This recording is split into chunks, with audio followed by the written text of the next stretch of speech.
Hey guys, welcome to the Bismita art collection. দেখো কুঙ্গা সাকে কথা ওরা দুই বোনে মিলে দেখো আজকে অনেক ছবি তুলেছে আর রাজধানী মার্কেটে গিয়েছে। আজকে দেবস্মিতার ঘটির কালেকশন তোমাদের সাথে দেখাবো।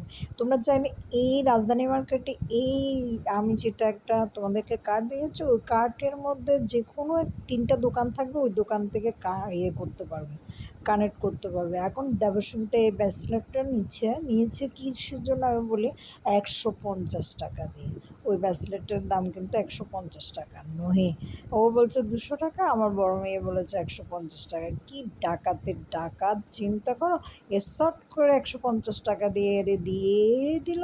আমি এমন মাথা গরম হয়েছে আমার বড় মেয়ের উপর, আজ তুই ন্যাকানের ন্যাকান, এইটা আমার টাকাটা ধ্বংস করার ন্যাকান হইছস।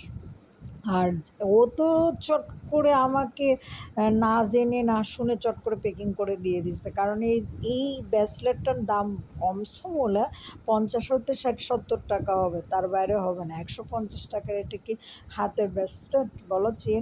চেন বা ব্রেসলেট একই কথা তো, ঠিক না? তারপরে এখন আমার এমন মাথা গরম হয়েছে। তারপর বলছে অর্ধেক আসছে, আসার পর আমার ছোট মেয়েকে বলছে ওকে দর করতে দিয়েছিস কেন? ও বলছে ও করতে চাইছে কি, ও কী বা বুঝে দুনিয়া সম্বন্ধে। আমার টাকা থাকবে বলে কি আমি মানুষকে দান দেবো? আর ওই লোকটারও একটা কমন সেন্স থাকা দরকার যে এই জিনিসটার দাম অনেক, আমি ওনার কথা দেবো বা কেন। আমি একটু কম বলেন। আপনি আর একটু বাড়াই বলছেন, আমি একটু কমাই বলি, ওই জিনিসটা অত দাম না। এখন তো ওই সততা নেই। আমি নিজের থেকে বলছি আর কি। এখন দেবস্মিতা ঘড়ির কারেন্টটা দেখো, 4টা ঘড়ি। একটা ঘড়ি আমার বড় মেয়েকে একজনে ভাই ডেকেছে, ও দিয়েছিল, অনেক বছর আগে দিয়েছিল।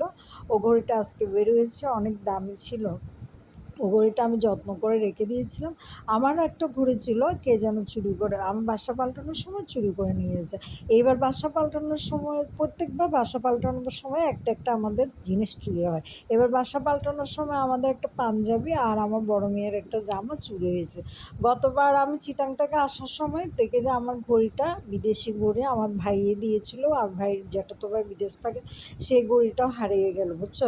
এখন আমার 4টা দেবস্মিতার ঘড়ি দেখে না আমার ওই ঘড়ির কথা শুধু প্রাণ কান্না করে। চোর তো চোর, আর চোরের পেটে গেলে হজম হয় কি না না হয় এটা ওর অভিরুচি, কিন্তু আমার ঘড়িটার জন্য জান যায় প্রাণ যায়, এই অবস্থা, বুঝছো?